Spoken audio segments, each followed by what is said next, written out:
Fresh on the heels of DoorDash increasing the standard hourly pay for the earn by time mode in some marketplaces, and also expanding their maybe so Dasher rewards programs to new marketplaces. Yes, they just tweaked your minimum completion rate requirement as well, and that's kind of a big deal.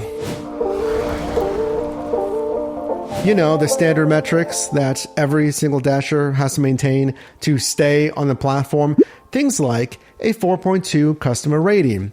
Easy. Acceptance rate, no minimum, because you're allowed to decline as many prospective requests as you want as an independent contractor, as long as you're not doing anything fraudulent. The on-time early arrival rate that even since it's come out and up until now, DoorDash has never given us a definitive number of. So just make sure, don't get too many of those extreme lateness contract violations. But these metrics, they're straight from DoorDash's support page, and this was just last year, February of 2023. For the completion rates, everyone had to complete at least 80% of orders. That is until June of last year, 2023, where the asterisk was added for 80%. So everyone needs to complete at least 80% except the following markets: Des Moines, Connecticut, San Antonio, Albuquerque, Huntsville, Palm Bay, Omaha, Seattle, New Orleans, where the completion rate threshold is up to 90%. So all Dashers in those marketplaces and or states have to complete 90%. So you can only cancel or unassign 10% of the time.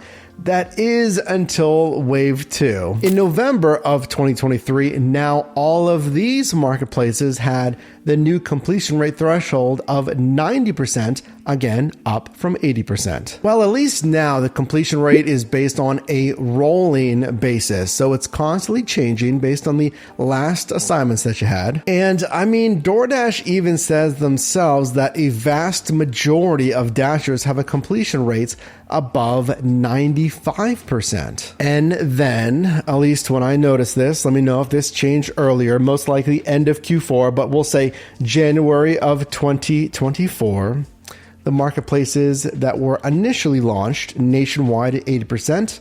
We saw Wave 1 of the initial expansion at 90%. Wave 2, which was decent, right? Let's be real. It was like a good amount of marketplaces, but it wasn't that many. So here in January, how many are they really going to add? Oh, that's a lot. And Pittsburgh's on there too.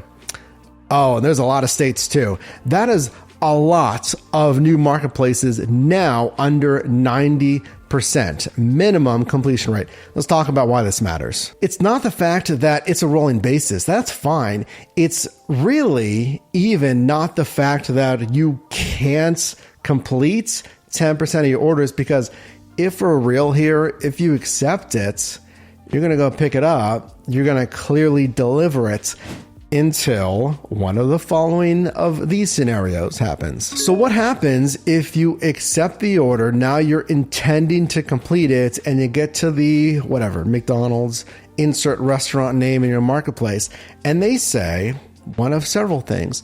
Oh, another Dasher took it, or another driver, who knows who took it, and we're remaking it right now. But I'll tell you what, we're swamped right now. It's going to be about 15 or 20 plus minutes. Or we never got it. Wait, there it is. No, we did get it. Oh, you know what? We just found it. I don't know where it was, but we'll put it in now for you. But again, it might be a little bit. Or, oh yeah, they have it. No, we got it. And I see it right here, but I got to tell you, it's 6 orders deep, and you're going to be waiting a little bit. If I'm honest here, you can have a seat. Again, it's going to be probably like 20 minutes. What happens if the, albeit rare, circumstances happen where you have a vehicle malfunction or a personal or family emergency? What if you have crazy traffic or crazy construction and like, dude, it's backed up like crazy. I know my marketplace. There's not really any easy side roads where I'm at right now. So I'm going to just cancel this and maybe head in the other direction. So 80% versus 90%, being able to cancel 10% of the time versus 20% of the time. Do you really need to cancel up to 20% of the time? Some Dashers might say yes, and I think you have a case there, because what if you get some bad luck? Some kind of emergency, construction, traffic, you need to cancel a little bit, and then you're hit with a string of just insane wait times, or maybe your marketplace is like that. Maybe you just have a lot of restaurants that aren't on the ball and you're waiting like 20 plus minutes.